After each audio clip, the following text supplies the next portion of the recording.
everybody. My name is Chloe, and this is episode 2 of Chat GPA, a podcast dedicated to talking about realistic mental health care while in college, coming from a fellow college student who's been there. I'm a senior biology major at Texas A&M. I have been here for 4 years. And so I've learned a lot of things, and a lot of things the hard way, about how to actually take care of my mental health in college in a way that works for me and for our really busy schedules. I am so happy that you guys are here with me today. And if you're new, welcome to the podcast. I'm also new to this podcast still. It's only episode 2. I'm absolutely loving it so far, and I hope you guys are too. If you've been here with me, welcome back. Thank you so much for coming back. I'd actually like to talk with you guys today about food and healthy eating on campus and, on campus, off campus, just in college, and why it's important. I mean, eating is something that we have to think about every day. It's really hard to function whenever we don't eat. What am I going to eat? Am I going to eat breakfast? What am I going to have for dinner? I really want takeout. Those are all thoughts that I've had and thought about, and have had quite a bit of takeout in my college career. I don't recommend that. And I actually want to talk about why. I want to get into that. We pretty much know the basic thing we've heard since we were kids of healthy food is good, unhealthy food is bad. But why, and how does it affect us? Why does it matter? Because fast food, it tastes good, it's nice and easy, it's quick. We know that, that is unhealthy. But how does our diet actually affect us? How does it affect our GPAs, our brains, our emotions, our feelings? There's actually so much information out there about healthy food versus fast food, why fast food is bad, why it hurts your body. I'd like to focus on the brain and emotional side of things, because I would love to talk about all the information. I'm a bit of a science nerd. I love information and understanding how things work. But I'd be talking for, I think, like a few days straight if I tried to tackle all that. So I'm going to try and focus here. There's actually a lot of important stuff about having a good diet. And I've absolutely lived it. I've absolutely lived different diets while in college. I guess a little bit about me is I ate at dining halls and on campus fast food like Chick-fil-A, Copperhead Jack's, Smoothie King, Panda Express, like all the wonderful, delicious stuff on campus. And I ate that kind of diet for around 3 years. About a year ago now, I went to an immunologist and I got tested for food allergies, because I knew I had like a little bit of food allergies, like really random ones, like being allergic to watermelon, which is kind of sad because watermelon's delicious. But then whenever I got the results back, I am allergic to so many things, so many foods, like corn and soy and nuts, and I have a list of like 20 different foods I can't eat anymore. I had to flip my diet on its head, going from eating at dining halls and eating out at Chick-fil-A sometimes, to having to cook all my meals in my apartment, and I can't eat out anymore. And pretty much because of my food allergies, I'm limited to specifically eating healthy foods. I am literally not able to eat unhealthy foods. Sometimes I get really sad about it, because it's like, fast food's delicious, guys. But basically what I'm trying to say is I've lived through both sides of eating and what I eat too. And so I've personally lived through how I feel with eating McDonald's 3 meals a day versus actually eating some salad sometimes, or strawberries or fruits or fish, healthy foods like that. I've really experienced the difference. And I'm really passionate about this too. I mean, I'm passionate about a lot of things. I am passionate about pretty much everything I talk about in these episodes, but this is something where I feel I have so much to say about this. It's probably not going to be able to fit all in one episode. It might become a 2 or 3-parter. We'll figure it out. So, at Texas A&M, there's so many food options here, and I absolutely love it. We have so many on-campus restaurants.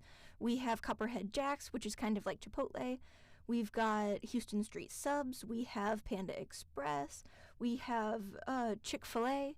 That was one of my personal favorites back when I ate food, like takeout food. And we also have little stores around campus where you can buy some microwavable meals or snacks like Cheetos and candy like Hershey's or ice cream.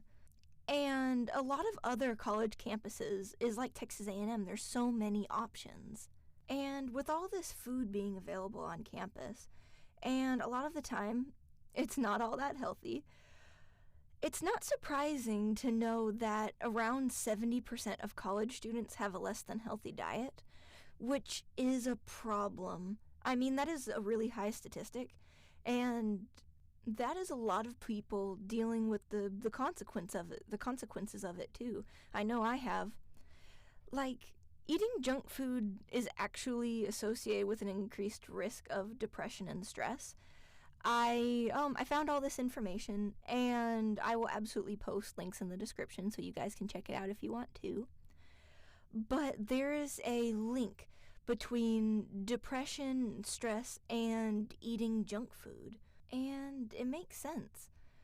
Whenever your body's stressed, your mind is also stressed. Junk food and unhealthy food is actually inflammatory for your body, which is very much not a good thing. Because whenever your body is dealing with inflammation, your serotonin production is affected. And serotonin is the happy chemical in your body, and it affects so much of our lives, from mood to sleep to, and low levels of it is linked to depression and anxiety. And so whenever we eat junk food, it can cause lower amounts of serotonin in our bodies. Eating junk food is actually associated with increased risk of depression and stress, which we really don't need any more risk of that as college students. But it's actually because junk food is inflammatory in our bodies. Our bodies get kind of mad about it. And whenever our bodies are dealing with a reaction like that, it impacts our serotonin production in our bodies. And serotonin is our happy chemical. It makes us feel better, have improved mood. It also affects our sleep. And because low levels of serotonin are linked to depression and anxiety, whenever we eat junk food, it does really cause depression and anxiety because our bodies are kind of mad at it. A poor diet is also linked to impaired brain function, which is kind of important as college students. We kind of need that to be able to learn whenever we go to class. Like, it causes brain fog. It's hard to think. It's hard to think straight and to learn and to understand. And that's a problem because whenever we go to class, the whole point of it is to understand what's going on and to learn. So you know what's going on whenever you have your next exam or your next essay or your homework for that night.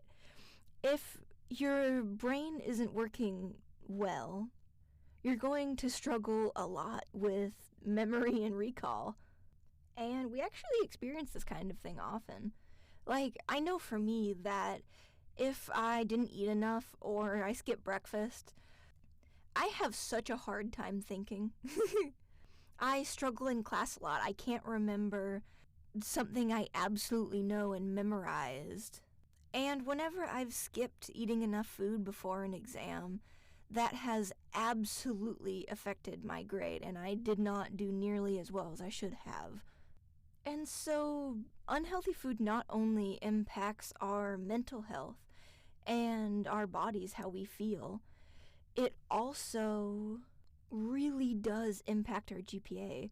Studies have shown that students with a good diet have better GPAs, like eating breakfast, eating fruit and vegetables, getting folate and iron in your diet, micronutrients like that, and eating a lower amount of junk food really does increase your GPA.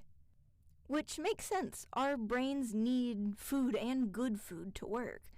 Our brains are actually our most energy consuming organ in our bodies, which is crazy because there are other organs that are also important, like our hearts, our lungs, but it's our brain that needs the most energy.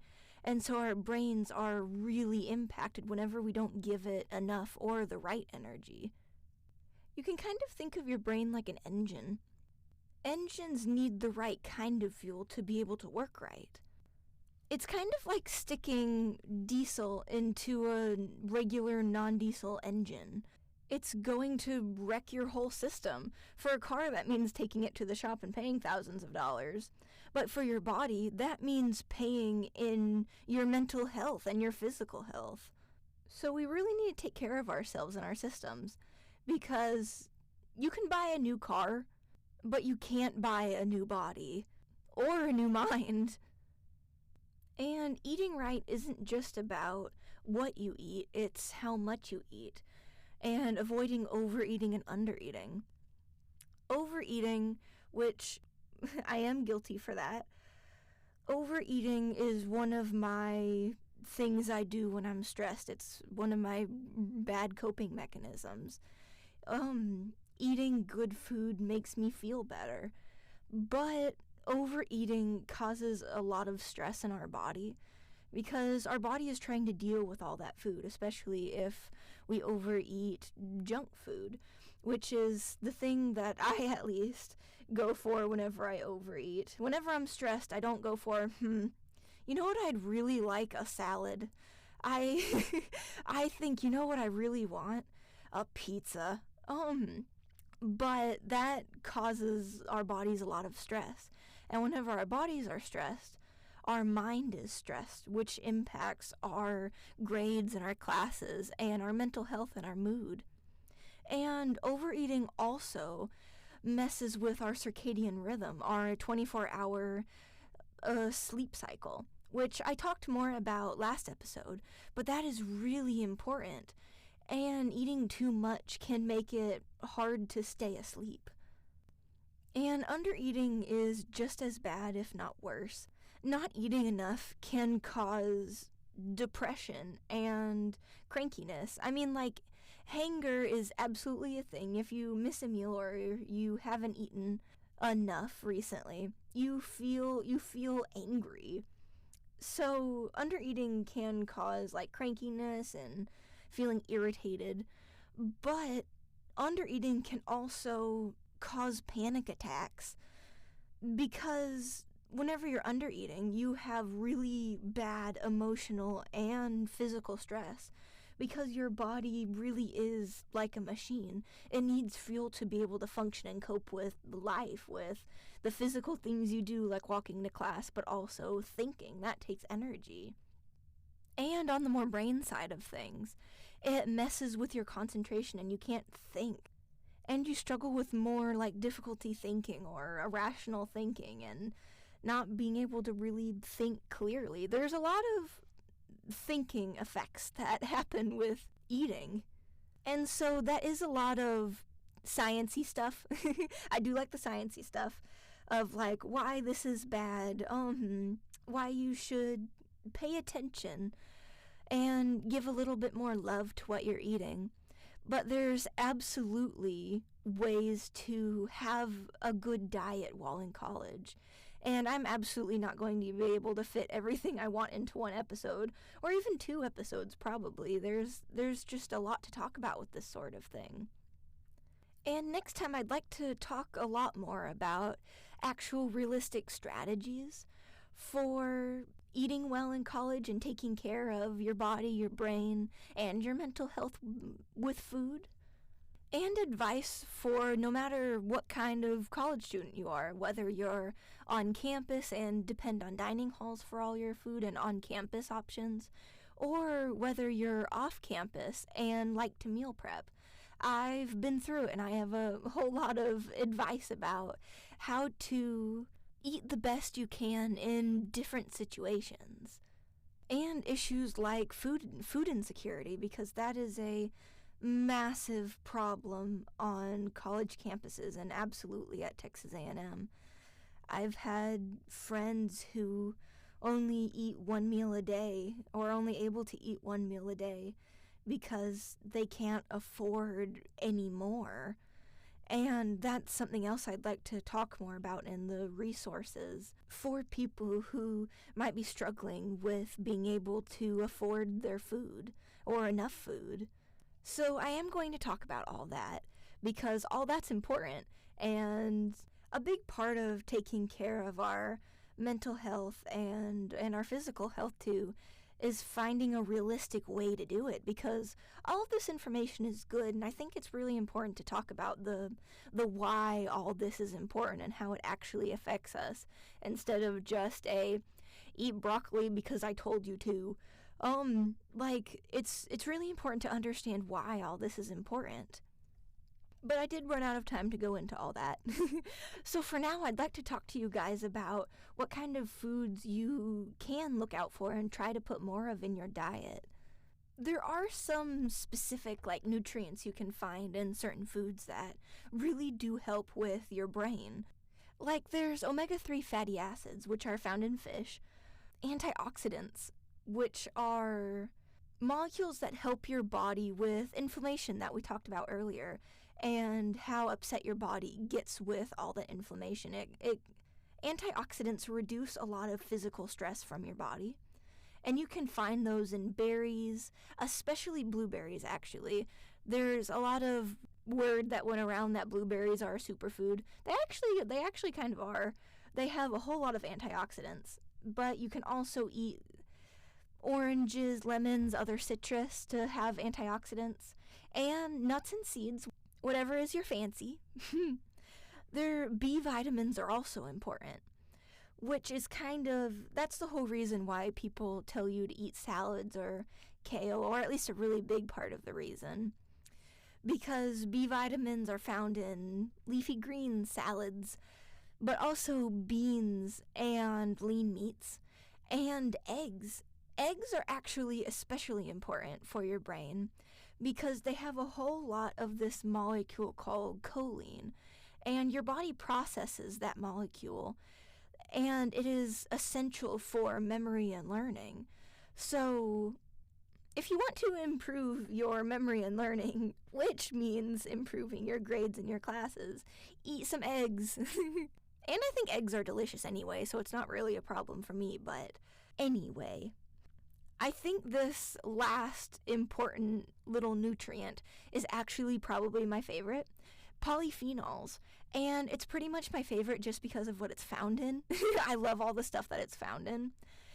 Polyphenols are found in dark chocolate, which I absolutely love. I love being able to eat chocolate to be healthy. And I get that dark chocolate can be an acquired taste sometimes, but I do love it. I used to be a milk chocolate person, so if thinking about eating dark chocolate is a little gross for you, hey, I promise you can get there if you want. But eating at least 70% dark chocolate, or drinking some types of tea and coffee, which I also absolutely love. I am addicted to coffee. Coffee has a special place in my heart. But it's also found in colorful fruits and veggies like carrots. Pretty much anything that has some good color to it is rich in polyphenols. And another thing I actually talked about earlier is serotonin, that happy chemical for us. 95% of serotonin in our body is actually made in our GI tract by our microbiome, which is all the good, healthy, happy bacteria that live in our stomach and intestines. And there's this thing actually called the brain-gut axis, where your gut highly influences your brain and your mood. And this is something I could actually really just talk about a lot. I'm a microbiology person. I love talking about bacteria and how it can help us, or pretty much anything microbiology, really. But it's really interesting. And so taking care of your microbiome in your gut helps take care of you and your mental health. And one big thing you could do to help is take probiotics. I was actually really surprised to learn how much probiotics can actually influence your mental health. And it really does reduce, negative emotions, depression, anxiety over time. What probiotics do is give your body good bacteria, which protect your intestines and make more serotonin, which is important. And this good bacteria you take in your probiotics protect you from your bad bacteria that affect your body and hurt you and can give some bad side effects. And because the good bacteria that you take in your probiotics make serotonin, they really do affect your mood and depression, and it does help. I'm not saying it's a miracle treatment or anything, but it really does help. I'm pretty passionate about this whole probiotics thing because about a little over a month ago now, I started taking a probiotic, a refrigerated probiotic. There's actually a difference between refrigerated and regular room temperature probiotics. If you do want to get a probiotic, make sure to get one that's in the refrigerated section. They have a lot more variety of bacteria that are really good for you. But anyway, I started taking a new probiotic a little over a month ago. And it does take time for a probiotic to kick in and work and help boost mood. But I do struggle with depression and anxiety. And I've noticed recently that I actually have been feeling happier. Feeling less of my depression symptoms, my depression problems. And happy feelings are starting to come easier. And so I actually have a personal experience as to why I recommend getting a good probiotic. And my probiotic is actually specifically for brain and mood, and you can find a good probiotic that works for you.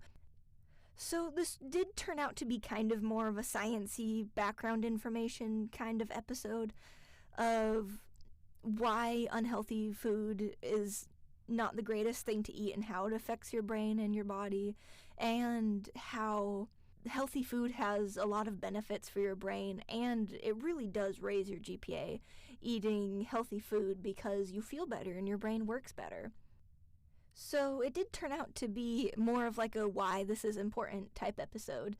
But next time I'll talk about how to incorporate all this information into your actual college life and how I've figured out how to do it and what works best for me and my experiences with all that, my experiences with dining halls and eating on campus and meal prepping, because I need to meal prep all my meals now. So until next episode, just try and work and do your best getting as healthy of a diet as you can. Go for that. Go for those healthy foods like fatty fish and berries and fruits and leafy greens and eggs and coffee and dark chocolate, and those last two are my favorite. But just try and do your best with fitting in some good foods for your brain. I promise, your brain really wants it. And even little things matter. I know this is a whole lot of information, but you do not need to 180 your entire diet, and don't try and go for that. That would actually hurt instead of help you. But just try and fit in maybe one more fruit today. Or maybe go for a slice of fish in your dining hall instead of that cheese pizza. Starting out with baby steps really does help. You don't need to go all out right away. It makes next steps easier. and you can build on it. But just do what you can, start out with what you can, and so just do your best. No matter what your best looks like, your best is good enough. I promise. And I really do believe in you. You can do this. You got this. And I really mean it, and I really believe it. Thank you guys so much for listening and hanging out with me today. And I have realized I've forgotten to say in my last few episodes that you guys, I would love it if you would reach out and contact me with feedback or episode ideas you want to hear about. You can reach me at chatgpa.podcast@gmail.com, and you can find me at Instagram and X and a few other social medias, and I will absolutely put all of this in my description so you can find it. But I would love to hear what you guys think and what I can do better, because I want to make the best podcast I can for you guys. You know what? I actually have a link tree now. That's exciting, with all the links to everything, really, to all the socials, all the different places where you can listen to the podcast. And so I'll put that in the description. And so I'd love to hear what you guys have to say.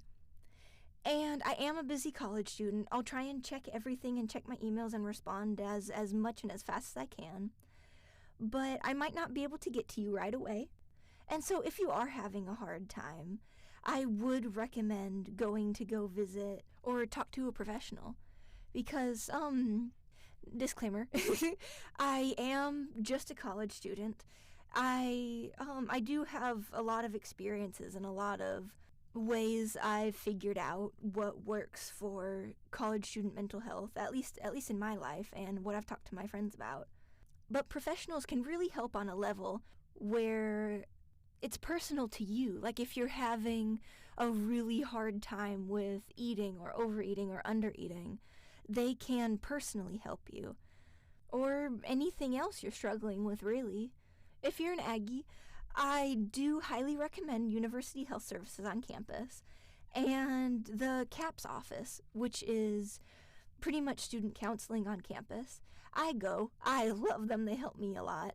So, if you're needing something like that, and no problem's too small for them, I promise.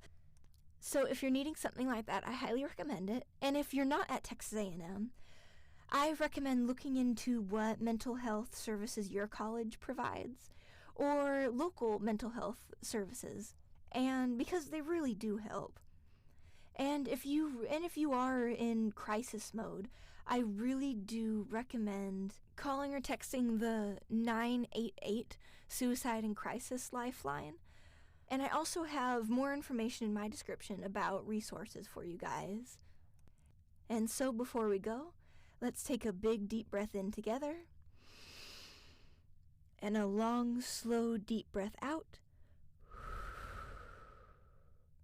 And you got this.